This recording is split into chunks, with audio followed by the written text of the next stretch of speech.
Hello, hello. I'm terribly sorry because yesterday we had a really bad line. I wish today will be okay. So let's continue to read this book. Churchill sets a trap. Okay. From England's point of view, the handwriting on the wall was clear. 形势很明朗. As the United States could be brought into the war as her ally, she soon would have to sue for peace. The challenge was how to push Americans off their position of stubborn neutrality. How that was accomplished is one of the more controversial aspects of the war. It is inconceivable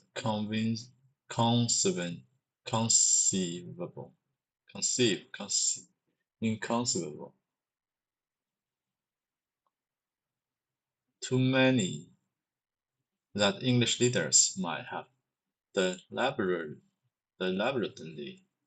plot the destruction of one of their own vessels with American citizens aboard as a means of drawing the United States into the war as an ally. Surely, any such idea is merely German propaganda. Robert Barley, writing in National Geography, says, within days of the sinking, German sympathizers in New York came up with a conspiracy theory. The British Adm- Adm- Admiralty, they said, had deliberately exposed Lusitania to harm, hoping she would be attacked and thus draw the US into the war.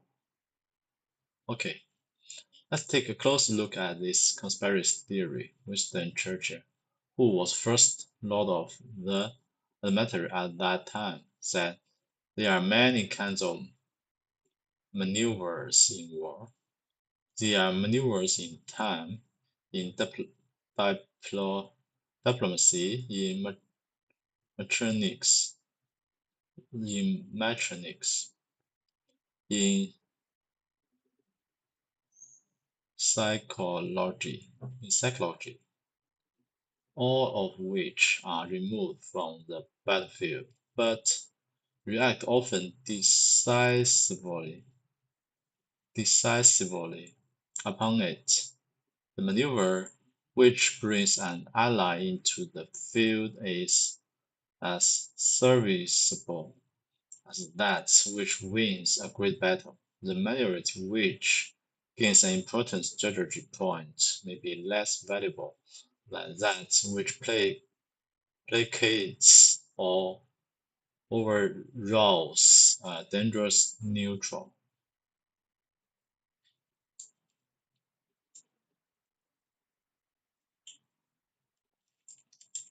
您是英，我正在学习英文，帮我翻译一下，并注明细节。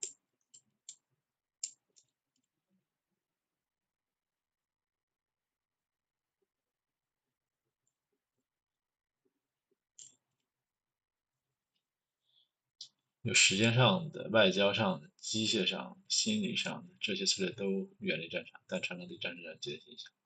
一种将盟友加入战场的其作用不亚于影响战的策略，一种获得重要战略据点的策略，可能不如安抚或震慑一个危险的中立方的更有价值。策略更有价值。There are many kinds of maneuvers in war. There are maneuvers in time, diplomacy, in merchant physicals. all of which are removed from the battlefield, but react often decisively upon it.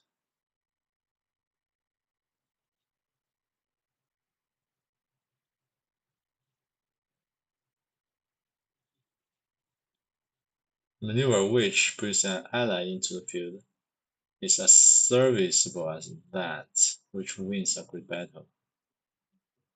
As serviceable 同样有用 that which wins a great battle. Maneuver which gains an important strategic point may be less valuable than that which placates or overhauls a dangerous neutral. This is an important strategic point, 这是重要进行 which gains an important, maybe less valuable than 可能不如 placates or overrules a dangerous neutral.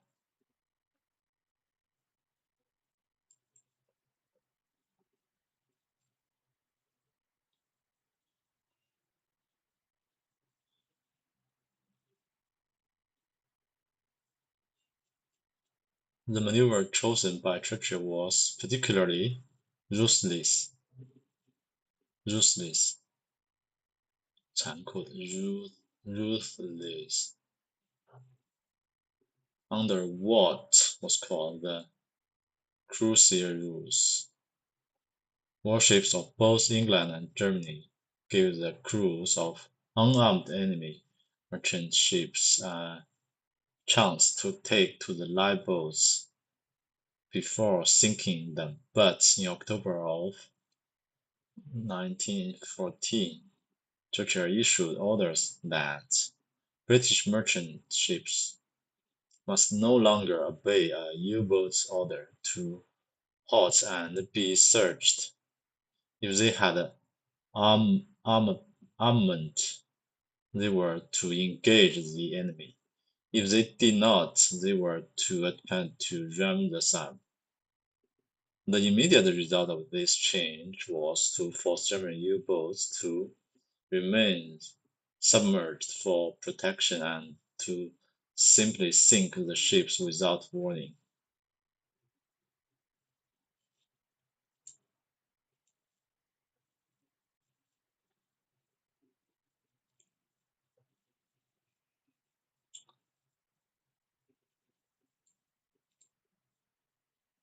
天哪！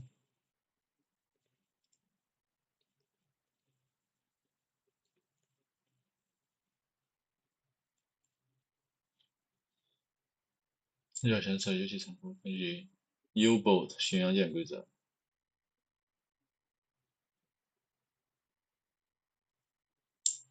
因为德国的军舰都会在击沉手无寸铁的敌方之前给船员一个登上救生艇的机会，但是下令英国商船不再服从德国潜艇停船接受检查的命令。如果商船有武器，就与敌人交战；如果没有武器，就试图撞击潜艇。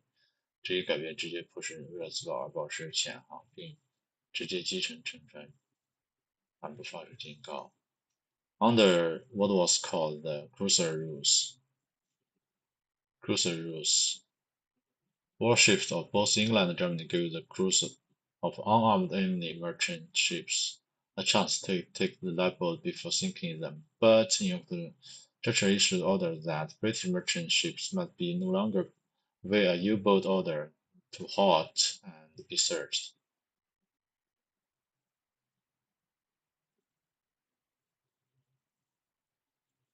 If they had armament, they were to engage the enemy. If they did not, they were to attempt to ram the sub. The immediate result of this change was to force German U-boats to remain submerged for protection and to simply sink the ships without warning.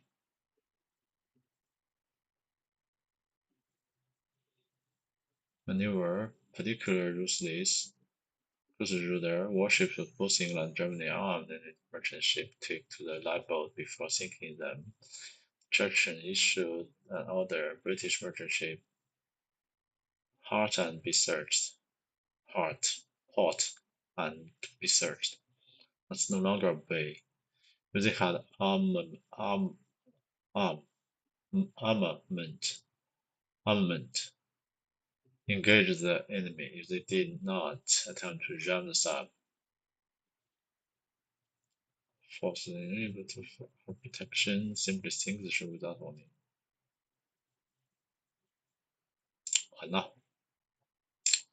Why would the British want to do such a stupid thing that would cost the lives of thousands of their own seamen? The answer is that it was not to act of stupidity. It was cold-blooded strategy. Churchill boasted.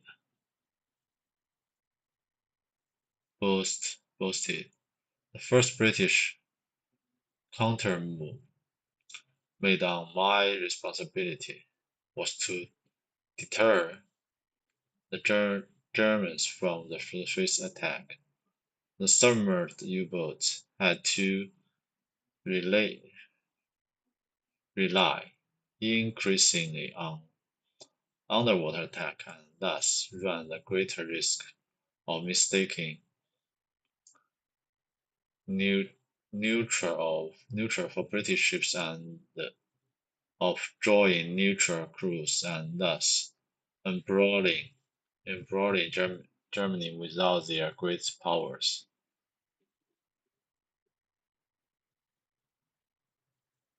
Germany with other great powers. To increase the likelihood of accidentally sinking a ship from a neutral great power, Churchill ordered British ships to remove their names from their hulls and, when in port, to fly the flag of a neutral power, preferably that of the United States. As further provocation, the British Navy was ordered to treat captured U-boat crew members not as prisoners of war but as felons. Survivors, wrote Churchill, should be taken prisoner or shot, whichever is the most convenient. Other orders, which now are embarrassing part of the official Navy achieves, were even more ruthless in all actions. White flags should be fired upon with promptitude. 很呢，丘吉尔果然是很，你就是很。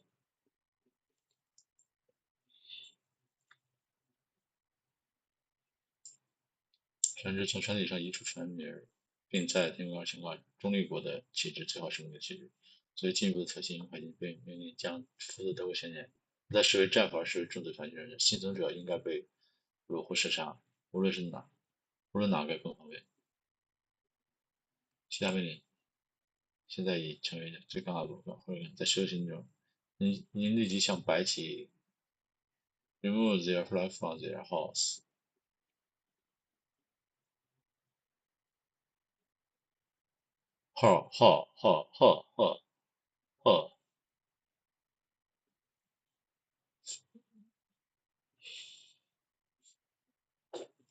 Fly the flag of neutral power. Further provocation, the British Navy was ordered to treat captured U-boat crew members not as prisoners of war, but as felons.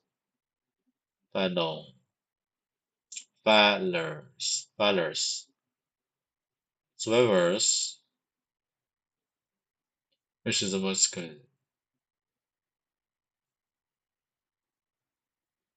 should be taken prisoner or shot, whichever is the most convenient. Other orders, which now are embarrassing, embarrassing partnerships, or even more ruthless in all actions, red flags should be fed upon with pro- propi- pro- promptitude, with promptitude, 犹豫，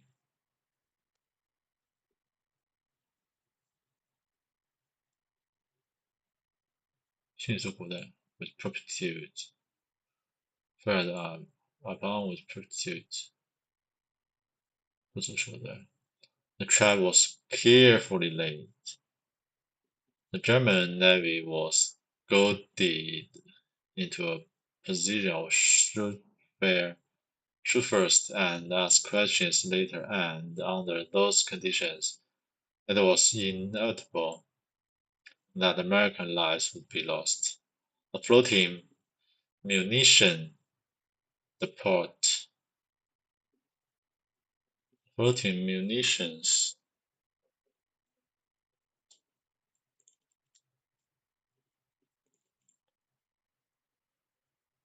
floating munitions depot,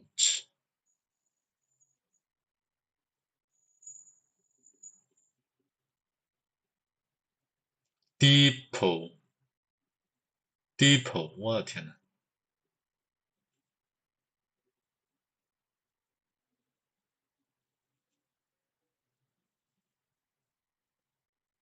depot, depot, depot，竟然真的是叫 depot。After many years of investigation, it is now possible to identify the cargo that was loaded aboard the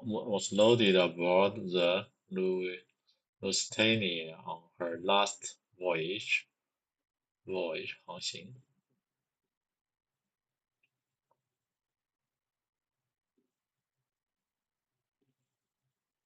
It included 600 tons of hydroxyline, commonly called gun cotton, 6 million rounds of ammunition, cases of shrapnel shells, which may not have included the explosive charges, plus an unknown quantity of munitions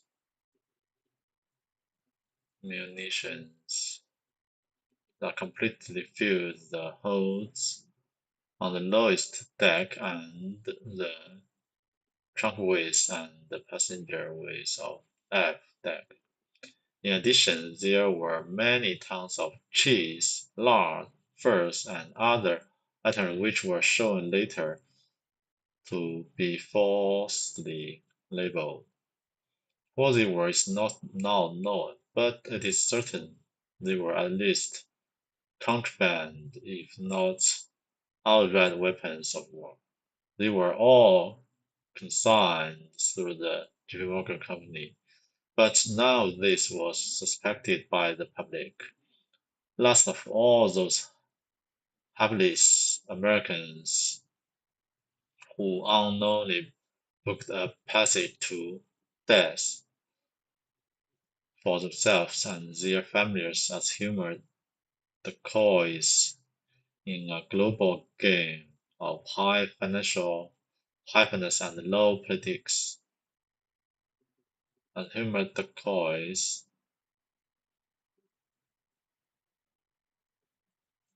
the German embassy in Washington was well aware of the natural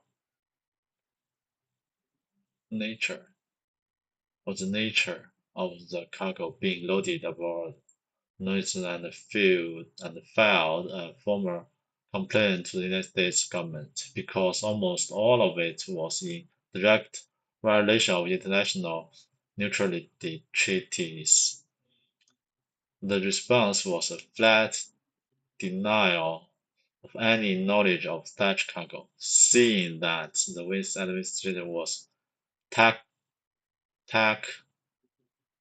tacitly,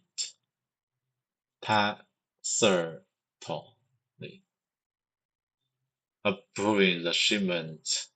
The German embassy made one final effort to avert disaster. It placed an ad in 50 East Coast newspapers, including those in New York City, warning Americans not to take passage on the Lusitania. The ad was prepaid and requested to be placed on the paper's travel page a full week before the sailing date.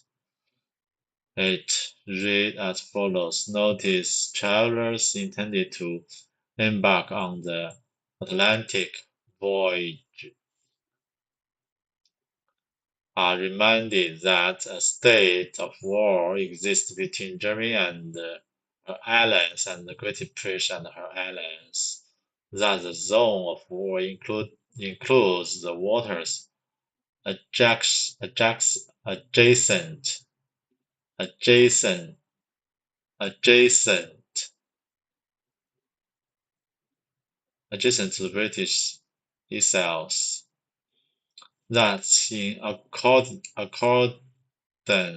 accordance with formal notice given by the Imperial German government, vessels flying the flag of Great Britain or of any of her allies are liable to destruction in those waters, and that travelers sailing in the war zone on ships of Great Britain and her allies do so at their own risk.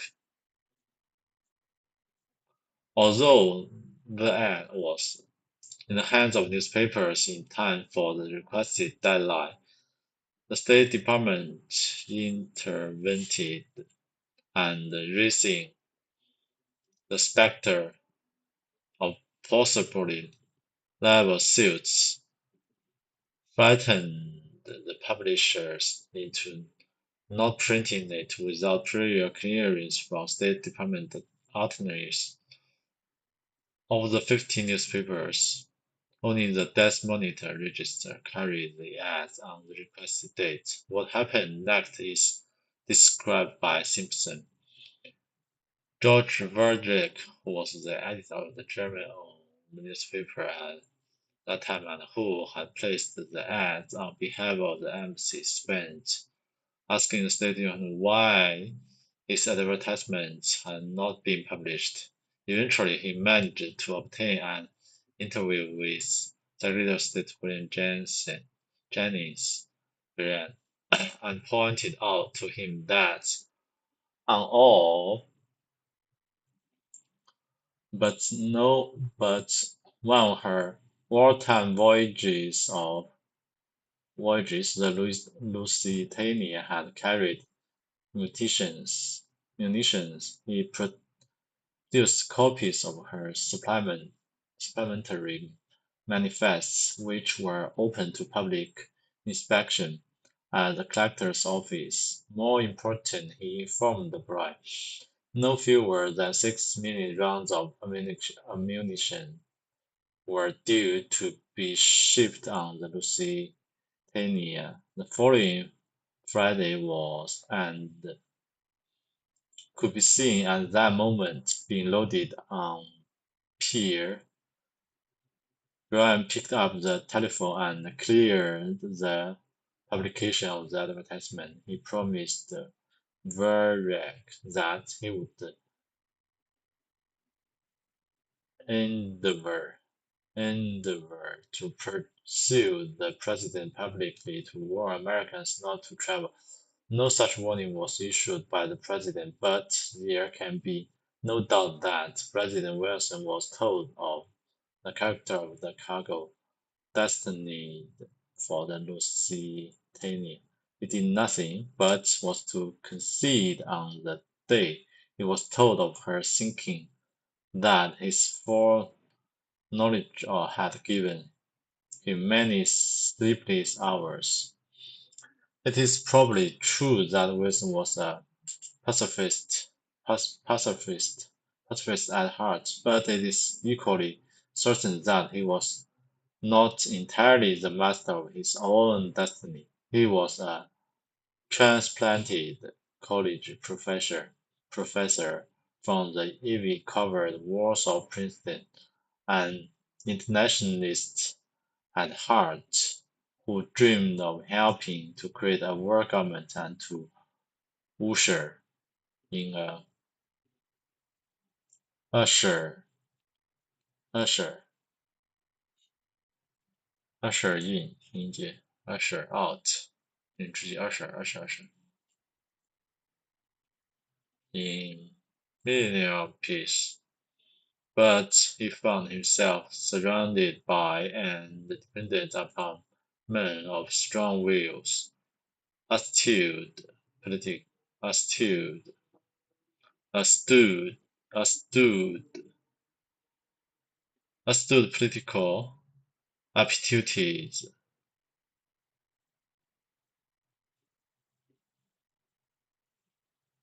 aptitude, aptitude, aptitude, and powerful financial resources. Against these forces, he was all but powerless to act on his own, and there's good reason to believe that he inwardly suffered over many of the events in which he was compelled to participate. participate. We shall leave it to others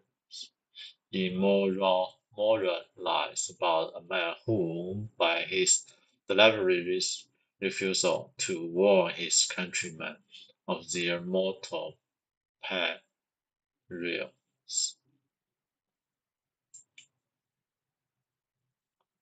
sends a man to their watery graves. We may wonder also about how such a man can commit the ultimate hypocrisy of condoning the government for the act and then doing everything possible to prevent the American public from learning the truth. It would be surprising if the extent of his private remorse was not greater than merely a few sleepless hours. The final voyage. But we are getting slightly ahead of the story. While Morgan and Wilson were setting the deadly stage on the American side of the Atlantic, Churchill was playing his part on the European side when the Louisiana left New York Hum- harbor, harbor on May the 1st. Her orders were to rendezvous with the British destroyer, the Juno, just off the coast of Ireland, so she would have naval protection, naval protection as she entered hostile waters. When the Lusitania reached the rendezvous point, rendezvous, rendezvous,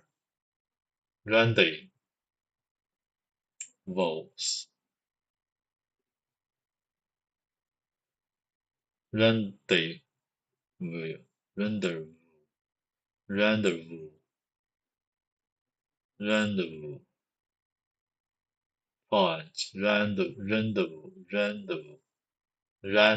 我的妈，这个怎么发音这么别扭？rendezvous, rendezvous,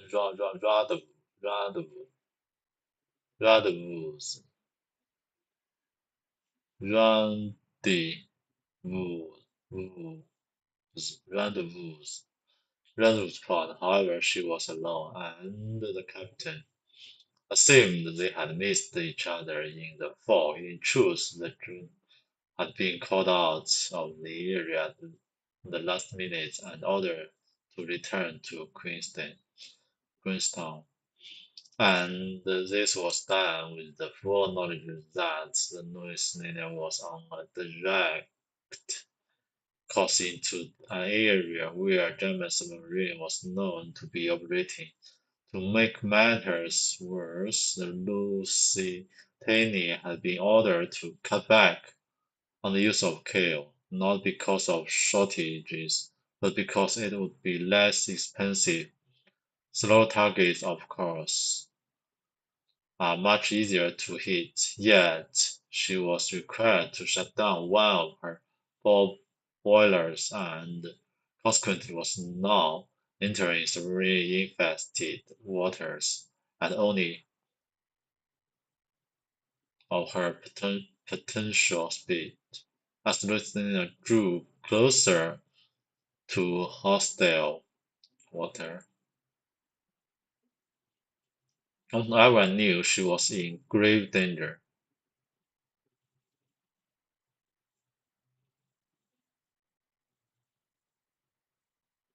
Newspapers in London were alive with the story of German warnings and recent sinkings.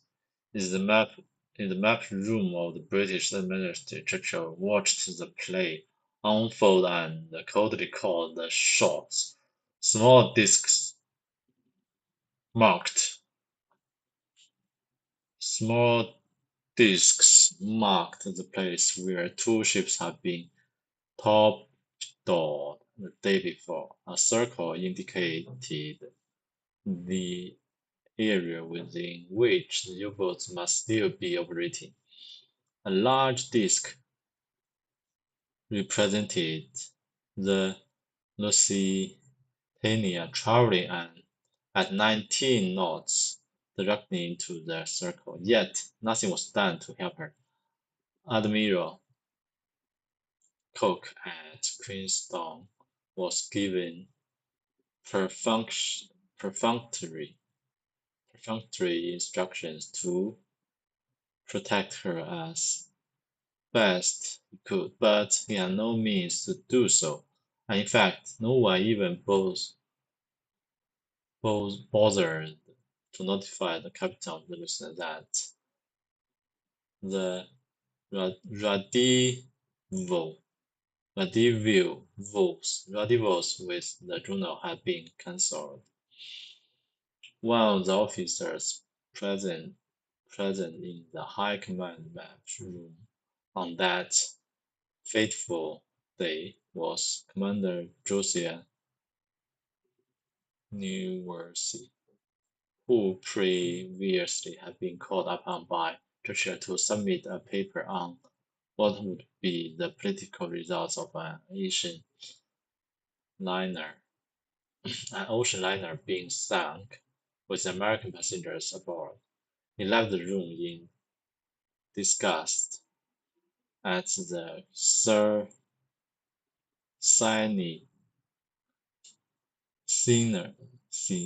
cynicism of his superiors. superiors, superior.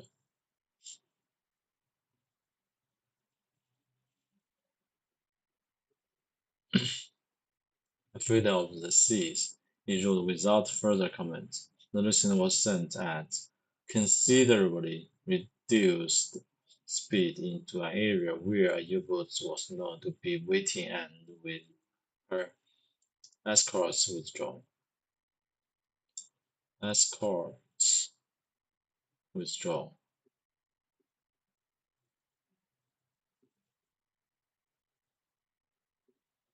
Further comments is not needed.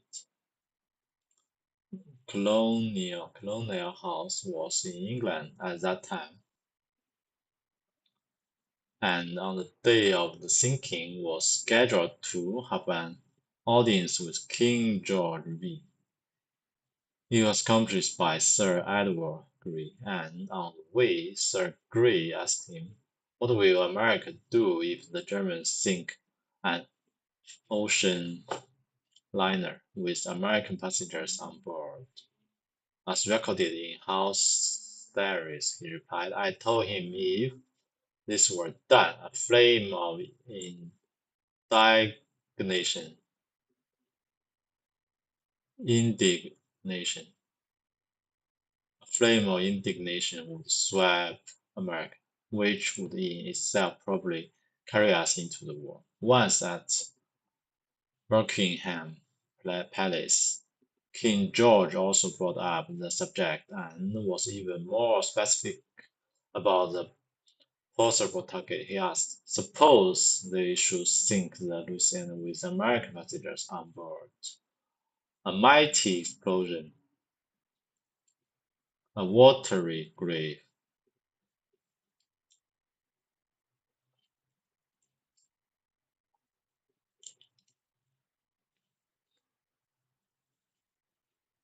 巨大的 mighty explosion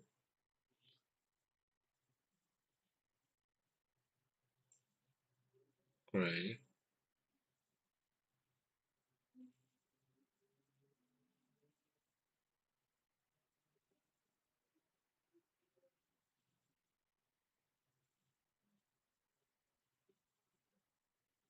mighty mighty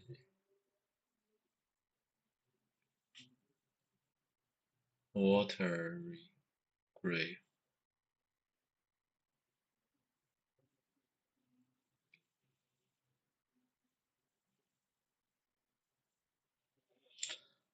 For some of the conversation, the black smoke of the Louisiana was spotted on the horizon through the periscope of the German submarine.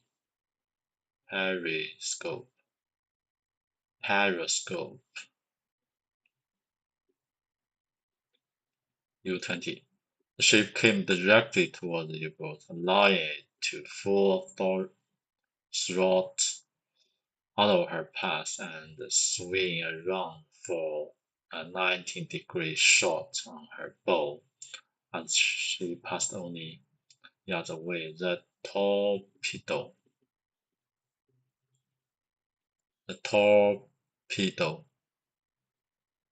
struck 9 feet below the water line on the starboard side, slightly forward of the bridge.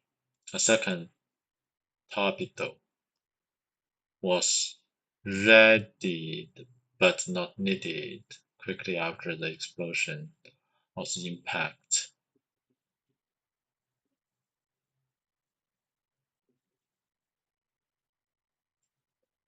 There was a second and much larger explosion that literally blew the side of the cargo hold number 2 and started the great ship immediately toward the bottom. And what a hole it must have been. The Louisiana, one of the largest ships ever built, sank in less than 18 minutes. Survivors, the crew who were working in the boiler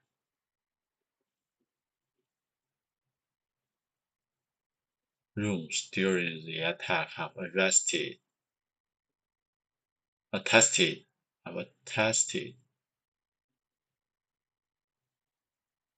that the boilers did not blow at that time. 我的天哪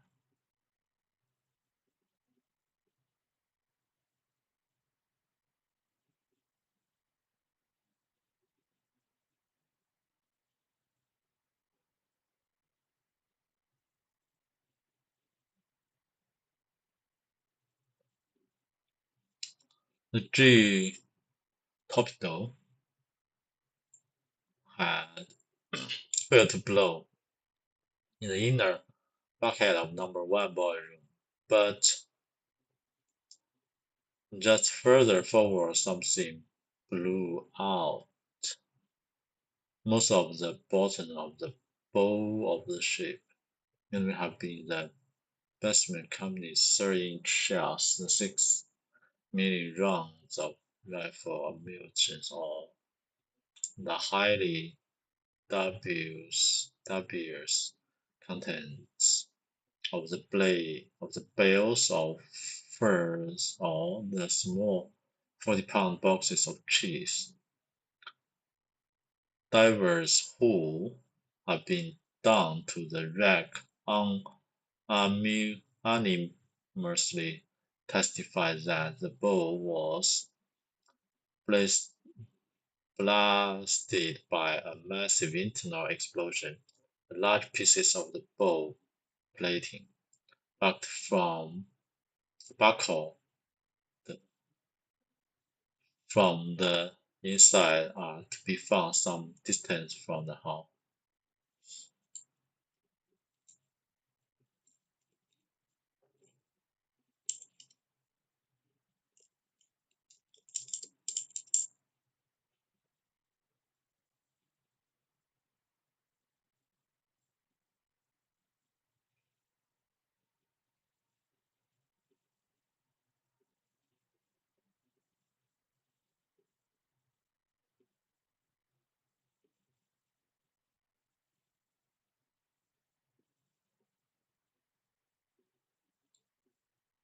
一个正是船头是被一次巨大的内部爆炸摧毁的，大块从内部弯形变形的船头散入船底。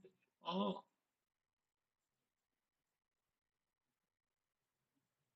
天呐，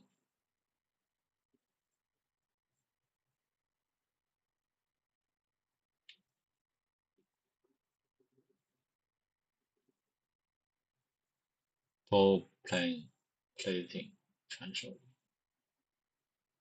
anonymous test。You 啊，you unanimously unanimously unanimously that's internal explosion back from inside highly dubious.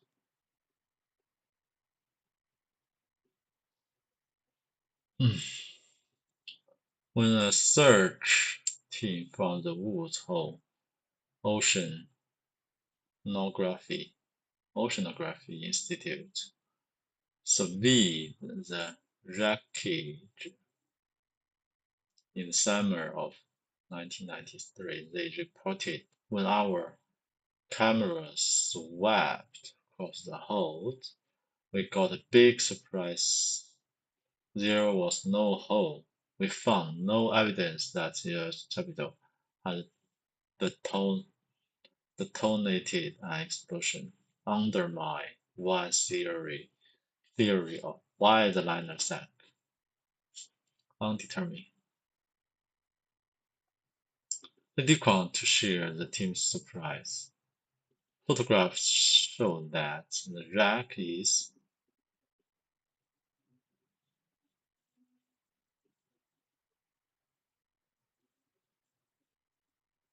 resting on its starboard right side, since that is where the torpedo struck.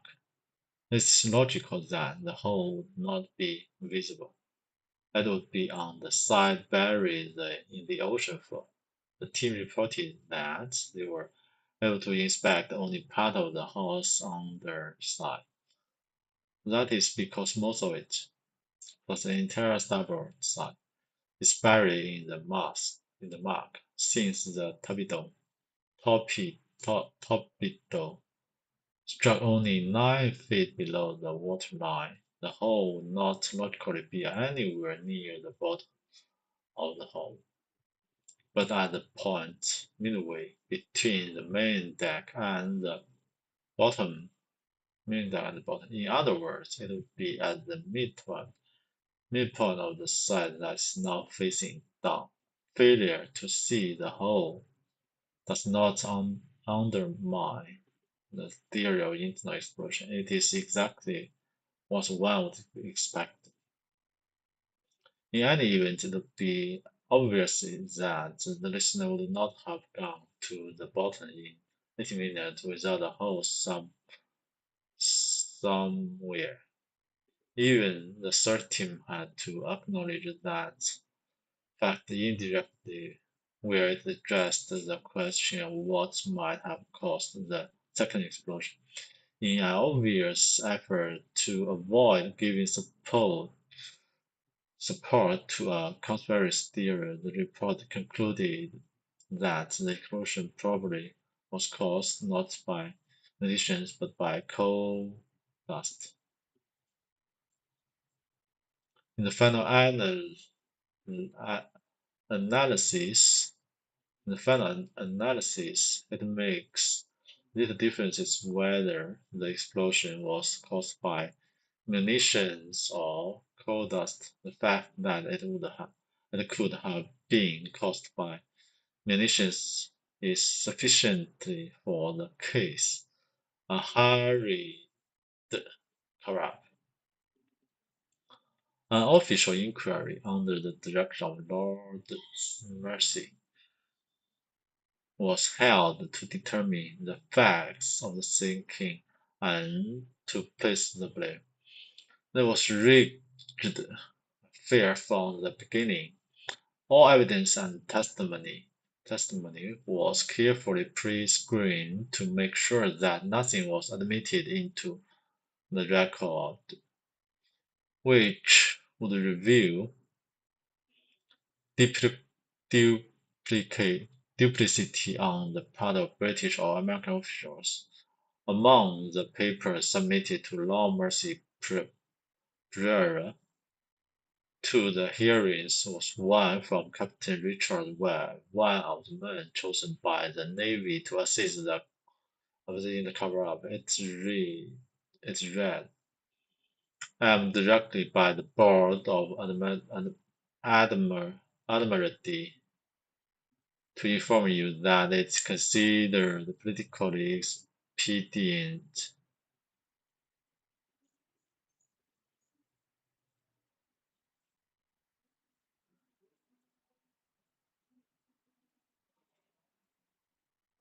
that Captain Turner, the master of the Lucina, be most prominent, prominently blamed for the disaster. The final report was a most interesting document. Anyone reading it without knowledge of the facts would conclude that Captain William Turner was to blame for the disaster. Even so, Miller attempted to soften the blow. He wrote blame out, not to be imputed to the captain. His omission to follow the advice in all respects cannot fairly be attributed either to negligence or incompetence. And then he added the final paragraph, which on the surface appears to be a condemnation of the Germans, but which, if read with understanding of the background, was an indictment of Churchill, Westinghouse, and Morgan. He wrote, the whole blame for the cruel destruction of life in this catastrophe must rest solely with those who plotted and with those who committed the crime. Did Lord Mercy know that there could be a dual meaning on his words? Perhaps not. But 2 days after delivering his judgment, he wrote the Prime Minister asking and turned down his fee for service. He added, I must request that henceforth I be excused from administering His Majesty's justice. In later years, his only comment on the event was, Lucina case was a damn dirty business, the cry for war. Oh my God, the cry for the purpose of the cabal.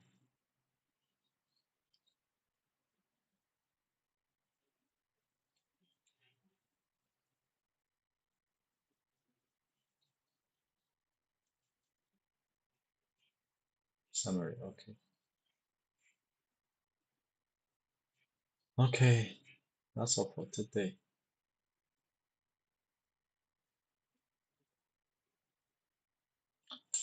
264 256 Okay, I think that's all for today. Thank you. See you tomorrow.